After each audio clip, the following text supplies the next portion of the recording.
Hello everyone, I welcome you all to my channel. My name is Shivam and I hope you all must be fine. Friends, आज के इस video में हम biology का set 3 discuss करने वाले हैं। इससे पहले मैंने इसके 2 पार्ट्स को ऑलरेडी अपलोड किया हुआ है। आप यूट्यूब पे जाएंगे, सर्च करेंगे बायोलॉजी बाय शिवम तिवारी। मेरे द्वारा बनाए गए बाकी के बायोलॉजी के वीडियोज़ आपको वहाँ पर मिल जाने वाले हैं। So if you are preparing for the examination like SSC and railways, this video is gonna be quite interesting to you. So without being delayed, let's begin the video. सबसे पहला question है, which is the first vaccine injected into A newly born baby. जब नया baby born होता है तो सबसे पहले हम उसको कौन सा वैक्सीन या कौन सा टीका लगाते हैं, यानी कि कौन सा इंजेक्शन लगाते हैं, तो वो होता है BCG की वैक्सीन। ठीक है, अभी BCG का फुल फॉर्म क्या होता है? BCG का फुल फॉर्म होता है बैसिलस कैलेमिटी ग्यूरिन। ठीक है, बैसिलस कैलेमिटी ग्यूरिन इसका फुल फॉर्म होता है। और जब बेबी बॉर्न होता है तो सबसे पहले हम BCG का वैक्सीन ही लगाते हैं। नेक्स्ट क्वेश्चन है, food poisoning is caused by. जो फूड पॉइजनिंग हो जाती है, लोगों की तबीयत ख़राब हो जाती है खाना खाने से, वो क्यों हो जाती है? तो कैस्ट्रीडियम बॉट्यूलिनम, इनकी वजह से, ये 2 केमिकल हैं, इस वजह से हमें फूड पॉइजनिंग हो जाती है। ठीक है, यानी अगर हम ख़राब खाना खा लेते हैं तो हमारे पेट में, हमारे स्टमक में क्लॉस्ट्रीडियम बॉट्यूलिनम, ये 2 टाइप के केमिकल्स रिएक्ट करते हैं। ऑलराइट, आगे देखते हैं, which hormone is used as an oral contraceptive. कौन से हार्मोन्स होते हैं जो ऑरल कॉन्ट्रासेप्टिव में यूज़ किए जाते हैं? तो वो हार्मोन है प्रोजेस्टेरॉन। ठीक है, 2 टाइप के हार्मोन्स ऐसे होते हैं जो फीमेल से ही सीक्रेट होते हैं। पहला है एस्ट्रोजन, दूसरा है प्रोजेस्टेरॉन। तो जो प्रोजेस्टेरॉन होता है वही हम ऑरल कॉन्ट्रासेप्टिव में यूज़ करते हैं। अब कहोगे ऑरल कॉन्ट्रासेप्टिव क्या होता है? देखो, जब प्रेगनेंसी को प्रिवेंट करना होता है तो ये ऑरल कॉन्ट्रासेप्टिव लिया जाता है। ठीक है, ऑलराइट, आगे देखते हैं। नेक्स्ट क्वेश्चन है, the longest and largest bone in the human body. Human body की सबसे लंबी और सबसे बड़ी बोन कौन सी होती है? ये होती है फीमर। जो हमारी थाई की हड्डी होती है उसे हम फीमर बोलते हैं। अगला क्वेश्चन है, which metal is present in haemoglobin. Haemoglobin के अंदर कौन सा मेटल होता है? तो आयरन होता है। ठीक है, आयरन हमारे हीमोग्लोबिन में प्रेजेंट होता है। अगला क्वेश्चन है, what is the total number of chromosomes found in the human gene. Human gene के अंदर कितने क्रोमोसोम्स होते हैं? तो ह्यूमन जीन के अंदर 46 क्रोमोसोम्स होते हैं, जिनको हम 23 पेयर्स भी बोल सकते हैं या 46 क्रोमोसोम्स बोल सकते हैं। 46 क्रोमोसोम्स में से जो 44 क्रोमोसोम्स होते हैं उनको हम ऑटोसोम्स बोलते हैं। जो बचे हुए 2 क्रोमोसोम होते हैं उनको हम एलोसोम्स बोलते हैं। ऑलराइट, तो जो बचे हुए 2 एलोसोम होते हैं वो मेल में X और Y होता है, फीमेल में X और X होता है। ठीक है, आगे देखते हैं। The pH value of human body is. Human body की जो pH वैल्यू है वो कितनी होती है? वो 7.4 होती है pH वैल्यू ह्यूमन बॉडी की। अब कहोगे pH वैल्यू क्या है? तो pH वैल्यू का फुल फॉर्म होता है पोटेंशियल ऑफ हाइड्रोजन। ठीक है, अगर pH वैल्यू 7 रहती है तो वो न्यूट्रल कहलाता है, और 7 से कम रहती है 6, 5, 4, 3, 2, 1 तो वो एसिडिक कहलाता है। अगर 7 से ऊपर है, 8 से लेके 14 तक, तो फिर वो बेसिक या फिर बेस कहलाता है। ठीक है, आगे देखते हैं। The plants which grow under water stress conditions are called. ऐसे प्लांट्स जो पानी के अंदर क्या करते हैं, ग्रो करते हैं, उन्हें हम क्या बोलते हैं? उनको हम ज़ेरोफाइट्स बोलते हैं। ठीक है, ऐसे प्लांट जो पानी के अंदर ग्रो होते हैं उनको हम ज़ेरोफाइट्स बोलते हैं। नेक्स्ट क्वेश्चन है, during photosynthesis solar energy is converted to.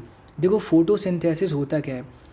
जो सन होता है ना, वो सनलाइट से, यानी जो सूरज की रोशनी होती है ना, उससे ही फोटोसिंथेसिस करता है, उससे सारी एनर्जी ले लेता है। तो इसमें सन से उसको क्या मिलती है? सोलर एनर्जी मिलती है। तो सोलर एनर्जी को किस एनर्जी में कन्वर्ट करता है? तो ये केमिकल एनर्जी में कन्वर्ट कर देता है सोलर एनर्जी को। ऑलराइट, आगे देखते हैं। Which is the smallest bone in the human body. Human body की अभी हमने सबसे लॉन्गेस्ट बोन को डिस्कस किया था, वो थी फीमर यानी कि थाई बोन, और सबसे स्मॉलेस्ट है स्टेपीज़। ठीक है, स्टेपीज़ जो कि ईयर में होती है ये बोन, ये सबसे स्मॉलेस्ट बोन होती है। नेक्स्ट क्वेश्चन है, the study of trees is called. पेड़ों का अध्ययन, यानी जब हम पेड़ों की पढ़ाई करते हैं, स्टडी ऑफ ट्रीज़ करते हैं, तो उसको हम बोलते क्या हैं? उसको बोलते हैं डेंड्रोलॉजी। क्या बोलते हैं? डेंड्रोलॉजी। नेक्स्ट क्वेश्चन है, who proposed the theory of natural selection. देखो, यहाँ पे डेंड्रोलॉजी गलत आंसर लिख गया है। किसने नेचुरल सिलेक्शन की थ्योरी दी थी? तो ये दी थी डार्विन ने।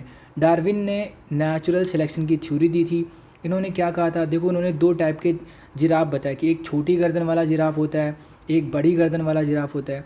तो जो पेड़ में फल लगे होते काफ़ी ऊंचे लगे होते थे।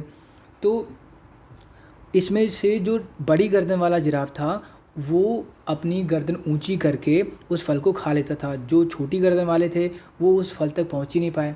तो कहने का मतलब ये है कि एडॉप्टेशन वाला सिस्टम उन्होंने पूरा बताया था, यानी कि अगर आप जहाँ भी रहेंगे आपको उन परिस्थितियों के हिसाब से अपने आप को ढालना होगा। ये नहीं कि आप जैसे पहले थे कहीं और जाने के बाद भी आप चाहते वही कंडीशन आपको मिले, तो ऐसा कुछ नहीं होने वाला है। आपको अपनी पर्सनल लाइफ में भी अपने आप को चेंज करना होता है। गुस्से को, अपनी हंसी को, अपने बिहेवियर को समय के साथ और प्लेस के साथ चेंज करना होता है। उसको बोलते हैं थ्योरी ऑफ नेचुरल सिलेक्शन। ठीक है, अगला क्वेश्चन है turpentine oil is obtained from. जो टर्पेंटाइन ऑयल होता है ये हमें कहाँ से मिलता है? देखो, मैं सबसे पहले आपको बता दूँ, जो टर्पेंटाइन ऑयल होता है वो हम यूज़ क्यों करते हैं? जैसे मसल पेन होता है, टूथ एक होता है, या बोन्स में भी पेन होता है, तब हम टर्पेंटाइन ऑयल का यूज़ करते हैं। ठीक है, ये कहाँ से मिलता है? ये मिलता है रेजिन फ्रॉम पाइन से। ठीक है, ये पाइन से हमें मिलता है। अगला क्वेश्चन है upper most layer of skin is called. हमारी जो स्किन होती है वो उसमें बहुत सारी लेयर्स होती है। तो जो सबसे ऊपर की लेयर होती है जो हमें दिखाई देती है वो कौन सी लेयर होती है? उसको बोलते हैं एपिडर्मिस। ठीक है, उसको हम एपिडर्मिस बोलते हैं। अगला क्वेश्चन है which is the only element found in chlorophyll. Chlorophyll में कौन सा एकमात्र एलिमेंट पाया जाता है? वो है मैग्नीशियम। ठीक है, क्लोरोफिल कहाँ होगा? पत्तियों में होता है क्लोरोफिल। ठीक है, और इसमें कौन सा एलिमेंट मिलता है? मैग्नीशियम मिलता है। अगला क्वेश्चन है व्हाट आर ब्रायोफाइट्स। ब्रायोफाइट्स होता क्या है? ऐसे प्लांट जो एम्फीबियस हैं उनको हम ब्रायोफाइट्स कहेंगे। अब कहोगे एम्फीबियस क्या होता है? एम्फीबियस मतलब ऐसे प्लांट जो पानी में भी उग सकते हैं और ज़मीन पे भी ग्रो हो सकते हैं, दोनों जगह पे वो ग्रो हो सकते हैं, वो होते हैं एम्फीबियस प्लांट, और जिनको हम ब्रायोफाइट्स भी बोलते हैं। अगला क्वेश्चन है which component of the cell is called its kitchen. देखो, जो सेल होता है, सेल का कौन सा पार्ट किचन कहलाता है? सेल का जो क्लोरोप्लास्ट होता है ना उसको हम किचन कहते हैं। सेल क्या होता है? सबसे स्मॉलेस्ट यूनिट होती है। हमारी जो बॉडी होती है, जिस तरह से एक हाउस ईंटे से बनता है, ब्रिक से बनता है, उसी तरह से हमारी बॉडी सेल से बनती है। सबसे स्मॉलेस्ट यूनिट होती है बॉडी की। ठीक है, तो सेल से क्या बनते हैं? सेल से टिश्यू बनता है, टिश्यू से ऑर्गन बनता है, ऑर्गन से ऑर्गन सिस्टम बनता है। ठीक है, ऑर्गन सिस्टम से ऑर्गेनिज्म बनता है, यानी कि हम लोग बनते हैं। तो जो सेल होता है उसका किचन कौन होता है? उसका किचन होता है क्लोरोप्लास्ट। ठीक है, क्लोरोप्लास्ट होता है। आगे देखते हैं what is known as suicidal bag of the cell. Cell का सुसाइडल बैग हम किसे बोलते हैं?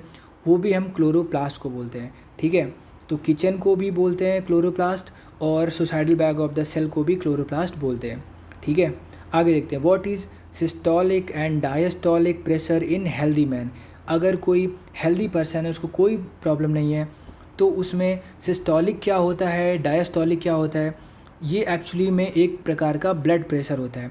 120 mm होता है सिस्टोलिक और 80 mm होता है डायस्टोलिक। यानी 120 mm होता है हाई ब्लड प्रेशर और डायस्टोलिक यानी 80 mm होता है लो ब्लड प्रेशर। ऑलराइट, आगे देखते हैं dermatology is the study of, यानी कि किस स्टडी को हम डर्मेटोलॉजी कहते हैं। जब भी आपको डर्मा वर्ड दिखाई देगा समझ जाना कि ह्यूमन स्किन या फिर स्किन से रिलेटेड ये वर्ड है।